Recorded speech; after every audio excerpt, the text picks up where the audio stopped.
तीसरा चैप्टर का नाम क्या है वो? थोड़ा रिवीजन कर लेते हैं हम लोग, ठीक है।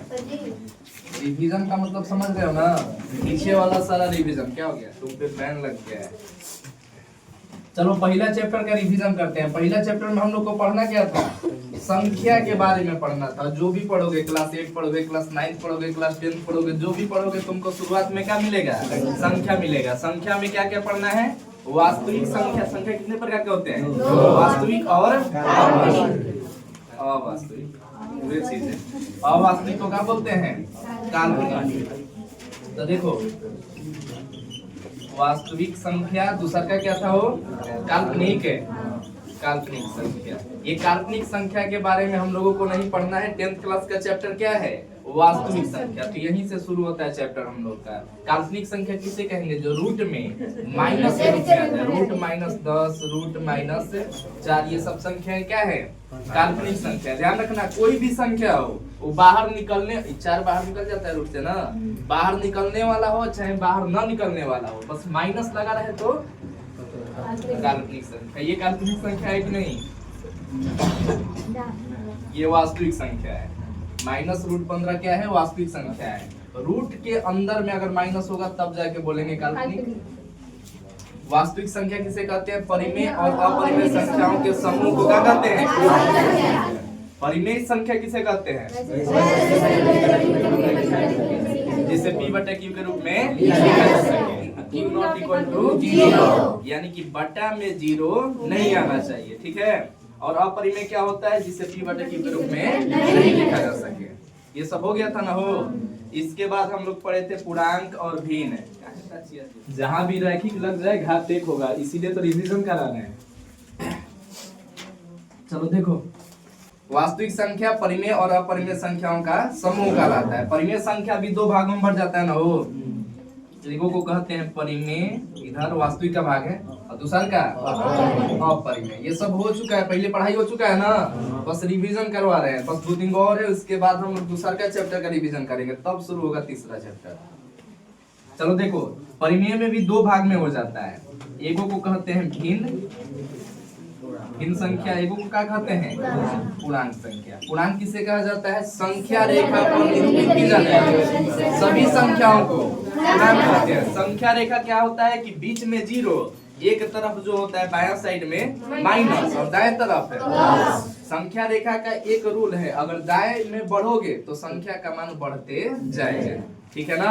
दायां साइड में बढ़ने पे बढ़ते जाता है। जैसे देखो, ये 0 इधर आएंगे तो 1 2 3, इधर -1 -2 -3। अब बताओ, -3 पे है, इधर दायां साइड और इधर बायां साइड, तो -3 से दाएं साइड में आ गए -1 पे, तो कौन बड़ा है? -3 की -1 -1 बड़ा है। दायां साइड में जो भी होगा वो क्या होता है? बड़ा होता है। राइट साइड वाला बड़ा होता है, ध्यान रहेगा ना। चलो यही है पूर्णांक। अब भिन्न तो पता है ना, अंश बटा हर को क्या कहते हैं? भिन्न कहते हैं। जो परिमेय संख्याओं के सभी नियमों का पालन करे उसे क्या कहते हैं? भिन्न। वही चीज है, ये p/q कहता है, ये अंश बटा हर कहता है। अंश बटा हर को भिन्न कहते हैं। संख्या रेखा पे निरूपित की जाने वाली सभी संख्याओं को पूर्णांक कहते हैं, ठीक है ना। और पूर्णांक में भी बहुत सारा पड़ जाएगा। देखो ना, 1 2 3 से शुरू करेंगे प्राकृत संख्या, 0 से शुरू करेंगे पूर्ण संख्या, और ये माइनस लेके चलेंगे तो ऋणात्मक संख्या। केवल प्लस वाला लेके चलोगे 0 क्या है? ऋणात्मक की धनात्मक? 0 का कोई अपना चिन्ह नहीं है, ऐसे नहीं, ना धनात्मक में ना ऋणात्मक में। देखो, अगर 0 को प्लस के साथ लिखेंगे चाहे 0 को माइनस के साथ, कुछ फर्क पड़ने वाला नहीं है। आंसर क्या आएगा? 0 आएगा। मतलब 2 में 0 जोड़ो चाहे 2 में 0 घटाओ, कोई फर्क पड़ने वाला नहीं है। तो प्लस लेके चले चाहे माइनस, कोई फर्क पड़ने वाला नहीं है। तो 0 का कोई चिन्ह नहीं लेके चलना है। ये सब हो जाएगा। इसी में हम लोग प्राकृत संख्या में ही हम लोग सीखते हैं अभाज्य संख्या, सम संख्या, भाज्य संख्या, सअभाज्य संख्या, यही सब है ना हो। मेन टॉपिक है, ध्यान देना। अभाज्य संख्या, भाज्य संख्या और सअभाज्य बहुत जरूरी वाला टॉपिक है, तो थोड़ा ध्यान से फिर से समझ लेना। अभाज्य, फिर क्या है वो? भाज्य और सहअभाज्य ना, सहअभाज्य। अभाज्य संख्या किसे कहते हैं? एक से बड़ी हो, प्राकृत संख्या हो, और कौनों का बात ना बुझा रहा है, हम बोल रहे हैं वो बुझाएगा सभी लोग। चलो देखो, एक से बड़ी वह प्राकृत संख्या, एक से बड़ी होना चाहिए, ठीक है ना। एक से बड़ी वह प्राकृत संख्या जो स्वयं और एक के अलावा किसी और संख्या से विभाजित न हो। तो एक से बड़ा कौन कौन सी संख्या होता है? 2, 3, 4, 5, 6, 7, 8, 9, यही सब ना हो। तो चलो देखो, ये नियम क्या है? एक से बड़ा होना चाहिए, तो एक से बड़ा ले लिए हैं। फिर कह रहा है एक से बड़ी वह प्राकृत संख्या जो स्वयं और एक के अलावा किसी से विभाजित ना हो। ये एक और स्वयं के अलावा किसी से विभाजित नहीं होगा, तो इसको अभाज्य कहेंगे। ये भी किसी से विभाजित नहीं होगा। विभाजित होने का मतलब तुम ये समझ लो कि पहाड़े में किसी में 3 किसी के पहाड़े में आता है, अपने छोड़ के 3 के पहाड़े, 1 के पहाड़े छोड़ के और किसी के पहाड़े में आएगा? ये किसी के टेबल में पहाड़ा में नहीं आएगा। इसके बाद आते हैं 4 पे। 4 जो है एक्स्ट्रा 2 के पहाड़े में आ जाता है, 2 से विभाजित हो जाएगा नहीं, तो 4 को अभाज्य में हम लोग नहीं रख सकते हैं। 4 कहाँ आ जाएगा? अभाज्य में आ जाएगा। इसके बाद है 6। 6 भी 2 और 3 के पहाड़े में आता है, तो 6 भी इधर लगाना होगा। फिर 8, 9 ना हो 9। तो देखो, जो एक और स्वयं के अलावा किसी और से विभाजित ना हो उसे अभाज्य, और जो एक और स्वयं के अलावा किसी और से विभाजित हो जाए तो उसे भाज्य। और एक और इसका डिफिनेशन है कि जिसका केवल 2 गुणनखंड हो। बताओ 2 किससे किससे कर सकता है? देखोगे 1 से और 2 से, 3 है, 1 से और 3 से, 5 है, 7, 1 और 7 से कौन गुणनखंड आ रहा है? 2। तो जिसका केवल 2 गुणनखंड हो उसे अभाज्य, और जिसका 2 से अधिक गुणनखंड हो उसे भाज्य संख्या करते हैं। ठीक है, अब सहअभाज्य देखते हैं। देखो इसका 2 गुणनखंड आएगा, 3 गुना हो, 1 से कटेगा, 2 से कटेगा और 4 से कटेगा। 3 गुणनखंड आ गया ना, तो 2 से अधिक गुणनखंड वाले को भाज्य, केवल 2 गुणनखंड वाले को अभाज्य। ये शॉर्टकट बढ़िया ही नहीं, यही याद कर लेना, कोई भी याद होना चाहिए। सहअभाज्य क्या होता है? वो ऐसी 2 संख्या जो किसी अन्य संख्या से विभाजित ना हो। देखो बहुत लोगों को लगता है ना कि सह माने 2 गो, अभाज्य मतलब ये वाला 2 गो अभाज्य को लिख देंगे ना तो क्या कहलाएगा? सहअभाज्य। लेकिन ऐसा नहीं है। 2 गो संख्या होना चाहिए, वो दोनों साथ में किसी अन्य संख्या से विभाजित नहीं होना चाहिए। यानी कि वैसी 2 संख्या है जो किसी अन्य संख्या से विभाजित न हो। अब बताओ 7 और 10 देखिए, इसके अंदर में ये 7 अभाज्य है और 10 भाज्य है ना। ये अभाज्य और ये भाज्य है, ये दोनों का क्या लाएंगे? तो ये मत सोचना कि सहअभाज्य में केवल अभाज्य संख्या ही आ सकता है, कोई भी आ सकता है, बस कटना नहीं चाहिए। 7 और 10 को किसी से कटा सकते हो? अभी ना करेंगे, 10 को कटा सकते हैं, दोनों साथ में कटेगा, ये सहअभाज्य संख्या हो जाएगी। कोई दिक्कत है? अब दूसर का चैप्टर का तनकी बेसिक का रिवीजन कर लो। मेन दूसर के समझना था, ये ना भी समझते कोई दिक्कत नहीं है। चलो देखो सेकेंड चैप्टर का नाम क्या है? बहुपद। बहुपद बनाने का कहानी तो पता होगा ना, इधर बताने का कुछ फायदा नहीं है। बहुपद के प्रकार केवल सीख लो, थोड़ा सा बस समझ लो। सबसे पहले क्या आता है? चर। एक बाद अच्छा, चर किसे कहते हैं? जिसका मान निश्चित नहीं होता है उसे क्या कहते हैं? चर। और जिसका मान निश्चित हो जाता है, जैसे ए लिख दिए तो ए मतलब निश्चित है। कहते क्लास में बच्चों की संख्या ए है, ये क्या हुआ? निश्चित कुछ नहीं है ना। A B C D X Y Z यानी 2600 लेटर को क्या कहते हैं? चर। और ये हम लोगों का अचर। अचर का मतलब जिसका मान निश्चित हो जाता है। इस क्लास में बच्चों की संख्या 30 है, 40 है, 50 है, 100 है, एकदम फिक्स हो जाएगा ना। 10 -3 -3 ये सब क्या है? अचर। ठीक है, जिसका मान निश्चित नहीं होता है उसे चर कहते हैं, जिसका मान निश्चित होता है उसे अचर कहते हैं। इन दोनों को अगर गुणा करके लिख देते हैं तो पद कहलाता है, टर्म कहते हैं इसको। 10 है और a में गुणा करेंगे तो क्या हो जाएगा? 10a। देखो यहाँ -3 और x है, गुणा करेंगे तो -3x। ये सब क्या कहलाएंगे? पद कहलाएंगे। अब पद को बढ़ते क्रम चाहे घटते क्रम में लिख देंगे ना तो वही बहुपद कहलाता है। अब बीचवा में गौरी आता है बीजीय, बिना कौनो क्रम के लिखोगे तो बीजीय व्यंजन। चलो देखो 6x + 7x² + 9 कर देते हैं। यहाँ पे चर का घात कितना है? कुछ नहीं है तो 1। यहाँ पे चर का घात है 2।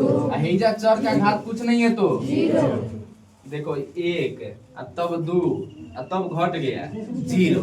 ये ना बढ़ते क्रम है और ना ही घटते क्रम, तो इसी को हम लोग कहते हैं बीजीय व्यंजन। जब 2 या 2 पद एक बोलिए है ना, जब 2 या 2 से अधिक पदों को धनात्मक या ऋणात्मक यानी कि प्लस लगाए चाहे माइनस, धनात्मक या ऋणात्मक चिन्हों के साथ लिख देते हैं तो उसे क्या कहते हैं? बीजीय व्यंजक। अब आएगा बहुपद, इधर से चैप्टर शुरू हो जाता है। बहुपद है ना हो, बहुपद किसे कहेंगे? हे करे के ना बढ़ते क्रम नहीं तो घटते क्रम में लिखेंगे, ये क्या कहलाएगा? बहुपद। बड़ा कौन है वो? चरों का घात के अनुसार। चर के घात किसका अधिक है? ये वाला ना, तो इसको पहले लिखेंगे 7x²। फिर ये है + 6x। x के पावर 0 लिखा नहीं जाता। x के पावर 0 का वैल्यू क्या होता है? 1 होता है। किसी के भी पावर में 0 रहे उसका वैल्यू 1 होता है।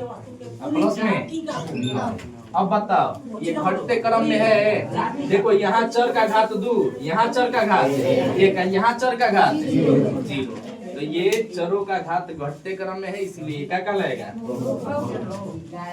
अब बिना किसी क्रम में रहेगा तो बीजीय व्यंजन। ये सब पता है ना? अब देखो ये बहुपद का प्रकार होता है पद के आधार पे, 1 पदी, 2 पदी, 3 पदी ऐसे करके। तो पद के आधार पे मत जानो, सीधा घात के आधार पे समझते हैं, ठीक है ना? घात वाला ही आगे तीसरा चैप्टर में काम देगा। पद के आधार पे हमें देखो तो कौ पद है? 1 गो, 2 गो, 3 गो। देखकर क्या कहेंगे? 3 पद। मिटा देंगे तो कौ पद बचा? 2 गो, तो ये कहलाएगा द्विपदी बहुपद। मिटा देंगे तो आयो मिटा देंगे तो 0 बहुपद नहीं होता। चलो घात के आधार पे देखिए देना हो। घात के आधार पे सबसे पहले क्या शुरू होता है? शून्य बहुपद। घात के आधार पे शून्य आ जाएगा, पद के आधार पे शून्य नहीं आएगा। शून्य बहुपद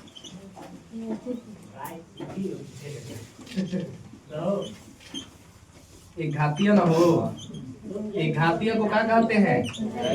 रैखिक। कहीं भी रूप में पढ़ोगे ना रैखिक। अच्छा चैप्टरवा का नाम क्या है? तीसरा चैप्टर जो शुरू होने वाला है, 2 चर वाला रैखिक समीकरण। 2 चर वाला रैखिक समीकरण। युग्म मतलब 2 गो आएगा, जोड़ा। युग्म मतलब होता है जोड़ा, ध्यान देना।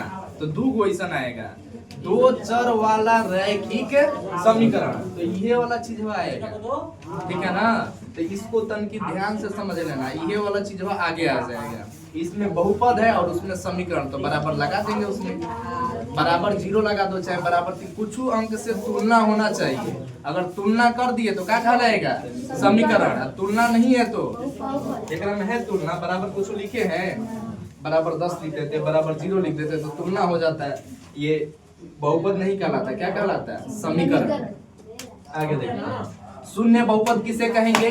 जिसमें चरों का घात शून्य हो, जिसमें चरों का अधिकतम घात क्या हो? शून्य हो। तो वैसे कौन सी होता है? कौन सा पद ऐसा होता है? अंक होता है। अंकों को ही शून्य बहुपद कहा जाता है। 8 - 10 7 6 बटा कितना करते हो? 15 कट जाएगा ना हो। चलो 6 बटा में 17। कटने वाला संख्या नहीं लिखा जाता है। हम लोग समझदार हो गए हैं तो कटने वाला लिखेंगे। छोटी छोटी पे होता है, बटा पे जोड़ बनाते हैं ना, तो जोड़ में अगर आ गया 10 बटा 15, बटा पे जोड़ बनाने के बाद लास्ट आंसर इतने भी मार देते थे आंसर। फिर ओकरा बाद कटाने वाला सीखते थे, एकरा के कटाते थे। 5 दूनी 10 + 3 15। अब ये ना सही आंसर होगा। चलो देखो, शून्य बहुपद वैसा बहुपद जिसके चरों का अधिकतम घात शून्य हो। और उतना याद करने से ज्यादा बढ़िया है ये याद कर लेना, अंकों को ही शून्य बहुपद कहते हैं। जो भी अंक है वो शून्य बहुपद। एक घातीय या रैखिक बहुपद, यही समझना बढ़िया से। जिसके चरों का ये तो शून्य ना, एक घातीय मतलब घात कितना एक, जिसके चरों का अधिकतम घात उसे क्या कहेंगे एक घातीय या रैखिक बहुपद। देखो तो ये रैखिक बहुपद है, देखो चर एक से है, चर का अधिकतम घात क्या है एक, तो ये रैखिक बहुपद है। यानी कि जहां भी अगर रैखिक नाम आ जाए ना बहुपद में, समीकरण में जहां भी रैखिक नाम आ जाए तो घात क्या होना चाहिए एक होना चाहिए, घात 2 नहीं आना चाहिए, ध्यान रहेगा ना। रैखिक का मतलब घात 1। चलो बताओ ये रैखिक बहुपद है, बोलना रहे हो, ये रैखिक बहुपद है ना है, अब बना देते हैं हम। रैखिक बहुपद है ना अब, अभी ना है, चलो अब हो गया। एक बाद द्विघातीय बहुपद कुछ ना होगा, एक जगह पे घात 2 आ जाएगा। और व्यापक रूप तनकी याद कर लेना, व्यापक रूप पे क्वेश्चन पूछता है, ठीक है। रैखिक बहुपद का व्यापक जैसे है वैसे लिख दो, ax प्लस b। द्विघात बहुपद पढ़ोगे आगे ना, द्विघात बहुपद याद है वो क्या होता है, ax square plus bx plus c। अखिया एगो निकाल लेंगे। द्विघात बहुपद क्या होता है, व्यापक रूप इसका x square plus b x plus c. रैखिक बहुपद का व्यापक रूप एक्स प्लस बी। द्विघात बहुपद एक बाद आएगा, द्विघात बहुपद। द्विघात बहुपद का क्या होता है, x cube plus b x square, b x square plus c x plus. व्यापक रूप एकदम जरूरी याद रखना, क्वेश्चन में जहां भी यूज करोगे पेपर में ना, तो ये वाला पूछा हुआ क्वेश्चन है। रैखिक बहुपद का ये वाला, ये सब पूछा हुआ क्वेश्चन है व्यापक रूप।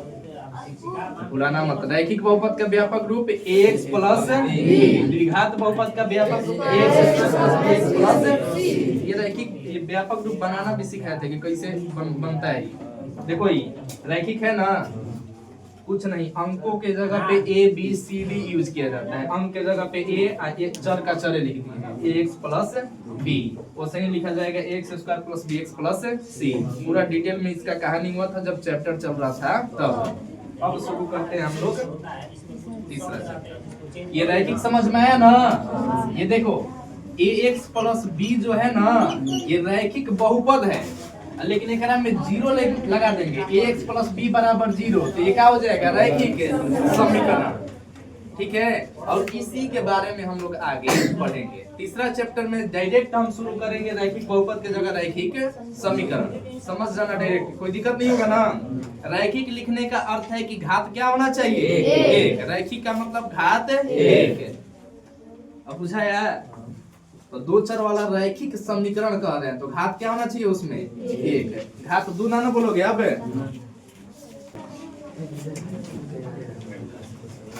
शुरू किया जाए ना। हो चैप्टर 3 नाम क्या है वो,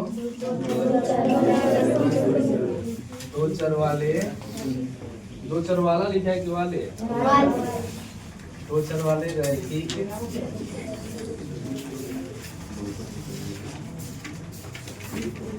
रैखिक समीकरण, यही है ना वो चैप्टर का नाम है, लीनियर इक्वेशन इन 2 वेरिएबल्स। वो सब मत जानो तुम सब, खाली ये जानो 2 चर वाले रैखिक समीकरण। देखो ध्यान से, 2x प्लस 3, इसमें घात कितना है तो रैखिक कहेंगे कि नहीं, ये बताओ।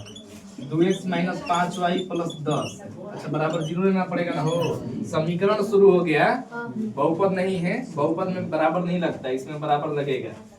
चलो बताओ ये रैखिक समीकरण है, क्यों, क्योंकि इसका घात 1 है। ये बता सकते हो ये रैखिक समीकरण है कि नहीं, रैखिक है, क्यों, क्योंकि इसके चरों का घात इसके चरों का घात क्या है, लेकिन इसमें चरों की संख्या कब है, तो इसको कहेंगे एक चर वाला रैखिक समीकरण। इसमें चरों की संख्या कितनी है, तो इसको कहेंगे 2 चर वाला रैखिक समीकरण। दिक्कत है किसी को कुछ, ये हमको पढ़ना है, पूरा क्वेश्चन में दे सकते हो, ये वाला चीज पढ़ना है, ठीक है ना।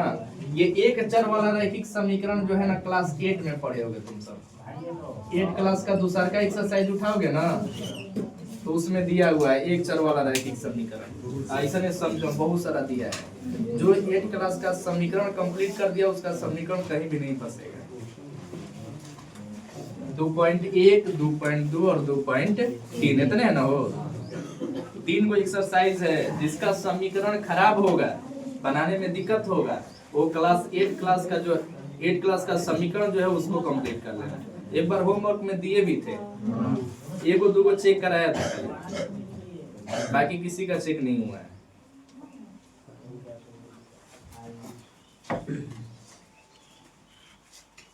और ये सब बेसिक मजबूत करने के लिए ना घर के जो बड़ भाई बहन है उन सब का ज्यादा हेल्प लो, ठीक है। मेरे पास उतना टाइम नहीं मिल पाएगा कि सभी लोगों को बता पाएंगे। 2 घंटा है तो ये कोर्स में खत्म हो जाएगा।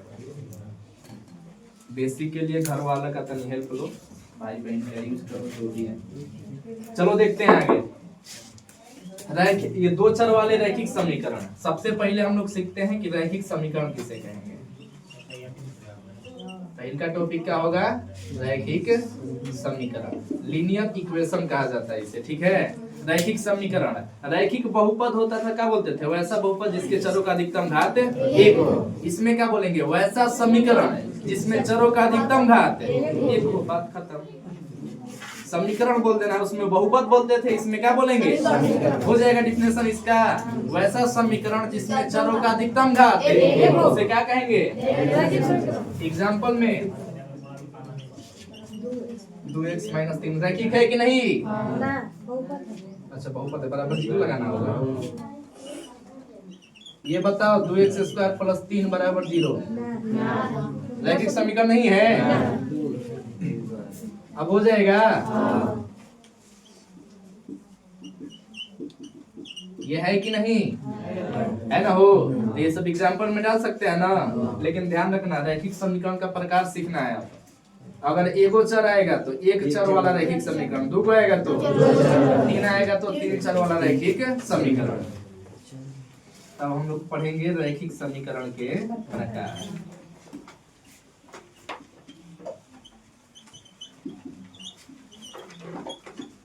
पहला क्या है हो ना, बोल रहे हो एक चर वाला रैखिक समीकरण। एक चर वाला रैखिक समीकरण,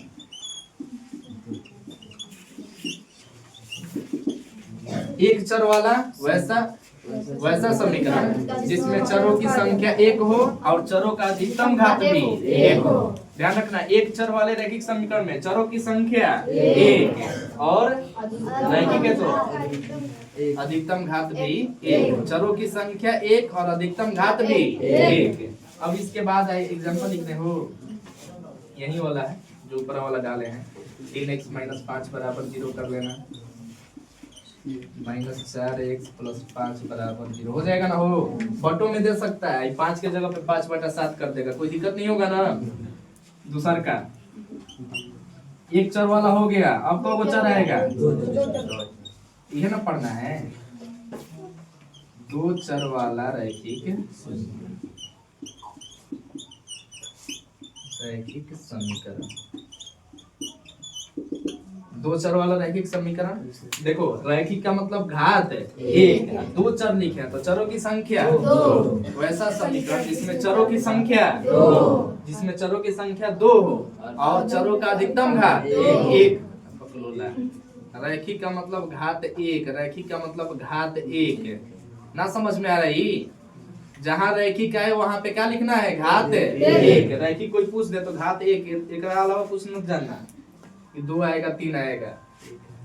जिसमें चरों की संख्या 2 हो और चरों का अधिकतम घात 1 हो, उसे कहेंगे 2 चर वाला रैखिक समीकरण। चलो एग्जाम्पल देखते हैं।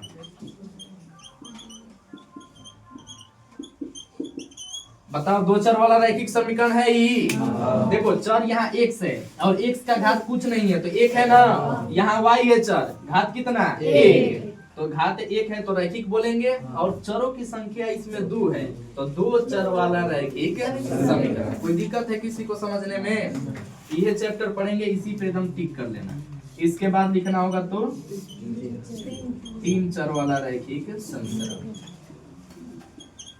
तीन चर वाला। अच्छा इसमें व्यापक रूप नहीं लिखवाए ना हो, व्यापक रूप समझ लेना। तीन चर वाला रैखिक समीकरण समझ में आएगा, नंबर से पता चल जाएगा। जिसमें चरों की संख्या 3 हो और चरों का अधिकतम घात 1 हो।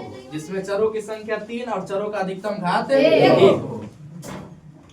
2x - 3y + 4z एगो अचर ले लेना हो, कोई भी एक अचर बराबर नहीं हो गया। चर देखो तो कब है वो x y z कब है 3 को, 3 चर वाला हो गया ना। अघात 1 है ना, अघात 1 है तो क्या कहेंगे रैखिक समीकरण। कोई दिक्कत हो पाएगा? ये सारा लिख पाओगे अपने से? लिखवाएंगे नहीं ना? तो चलो व्यापक रूप समझ लो। व्यापक जरूरी है ही। चलो देखो, रैखिक समीकरण में एक चर वाला रैखिक समीकरण का व्यापक रूप लिखेंगे। तो सबसे पहले जब 3 है तो बोले है ना, जहां जहां अचर लिखा है वहां पे A B C यूज करना है। तो A लिखेंगे ना, पहिलका का व्यापक रूप A, फिर क्या है x, और व्यापक रूप में हमेशा प्लस लेके चला जाता है। व्यापक रूप में क्या लोगे हमेशा x प्लस, इसके जगह पे क्या लिख देना है b बराबर। तो हम पूछेंगे एक चर वाले रैखिक समीकरण का व्यापक रूप तो x + b बराबर 0। कोई दिक्कत है? आगे देखते हैं दूसरा का। दूसरा का क्या है वो, दो चर वाला रैखिक समीकरण। तो देखो ax, बोले ना माइनस लेके नहीं चलना, ax + by + c बराबर 0। ax + by + c बराबर 0। ये थोड़ा इम्पोर्टेंट है, ध्यान देना, क्योंकि ये हमको पढ़ना है। ठीक है। तीसरा ax + by + cz + b बराबर 0। याद हो जाएगा? लिखवाना पड़ेगा हो। सभी लोगों को बता रहे हैं, लापरवाही का रिजल्ट कटेगा। जो भी लोग मोबाइल यूज करते होंगे एक्स्ट्रा काम के लिए, गेम खेलने के लिए, या यूट्यूब में शॉर्ट वीडियो आता है ना, शॉर्ट वीडियो देखने के लिए, तो सब रिजल्ट कट रहा है। एगो शॉर्ट वीडियो देख रहे 1 नंबर कट रहा है, और सही देख लोगे 400 वीडियो 400 नंबर खत्म। इतना ध्यान रखना, कर्म का फल जरूर मिलता है। जितना ज्यादा लापरवाही होगा उतना ज्यादा रिजल्ट कटेगा।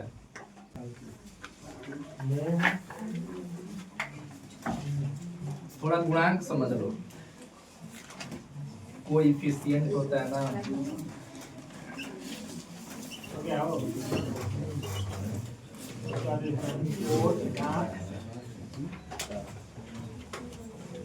कौना पे डाउट है वो पटक पटक के मारेंगे, ध्यान रखना है। 2-3 गो लड़का लड़की है, डाउट है कि फेल होने वाला है, तो अभी से सुधर जाओ। 1 महीना का टाइम है, नहीं तो लास्ट में तो पास तो कसम करवाएंगे। देखो 100% पास होता है लड़का, एगो दूगो फेल होता है। 99.99 डिटॉल ला देखे हो ना, 99.99 कीटाणु मर जाते हैं, तो यहाँ 99.99 लड़का सब पास हो जाता है। तो सोचो काहे पास होता है? पहला तो एकदम समझाया जाता है, समझाने के बाद ना समझ में आए ना, एक और ही तरीका है, वही तरीका से पास हो जाता है। अब दिखाएंगे तुम लोग को 1-2 महीना बाद, जब बहुत सारा टेस्ट होने लगेगा ना, और उसमें बार बार रिजल्ट कम आएगा, 10 से नीचे आएगा, 5 आने लगेगा, फेल वाला कैसे ही होता है, तब वो हमें क्रियाक्रम शुरू होगा, सब उपयोग हो जाएगा। साम दाम दंड वेद, चारों खत्म होता है तो अपन नियम लगाते हैं, ऊपर से सब पास हो जाता है। ठीक है ना शिव?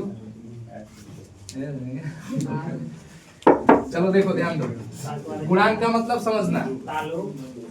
ये 2 चर वाला रैखिक समीकरण पर है ना, तो उसी का बस गुणांक बता देते हैं, बाकी सबका तुम लोग खुद कर लोगे। 2 चर वाले रैखिक समीकरण का व्यापक रूप क्या होता है? ax + by + c बराबर 0। देखो x का गुणांक क्या है? तो a को क्या कहेंगे? x का गुणांक। गुणांक का अर्थ होता है कि गुणा में कौन है, ठीक है। a को क्या कहेंगे? a किसके गुणा में है? x के। तो a को क्या कहेंगे? x का गुणांक। b को क्या कहेंगे? y का गुणांक। और सी के जगह पे कोई संख्या होगा, 8 होगा, 10 होगा, 2/3 होगा, ऐसे करके एक कोई संख्या होगा और संख्या को कहते हैं अचर। तो सी को क्या कहेंगे? अचर पद। ध्यान देना, एक इसका गुणांक है x का, a के जगह पे x का गुणांक। फिर आएगा तुम लोगों का b किसका गुणांक है? y का गुणांक। छूट गया हो। और c क्या है हम लोगों का? हो अचर पद। यही है गुणांक। कर सकते हो गुणांक सबका ना? चलो बताओ, इसमें अचर पद कौन सा है? माइनस। चलो ठीक है। ये b का मान माइनस, a का प्लस। प्लस ना बोला जाता है, माइनस है माइनस बोलो, प्लस छोड़ देना है, 2 का 2 हो जाएगा। इसका बहुत ज्यादा उपयोग होगा।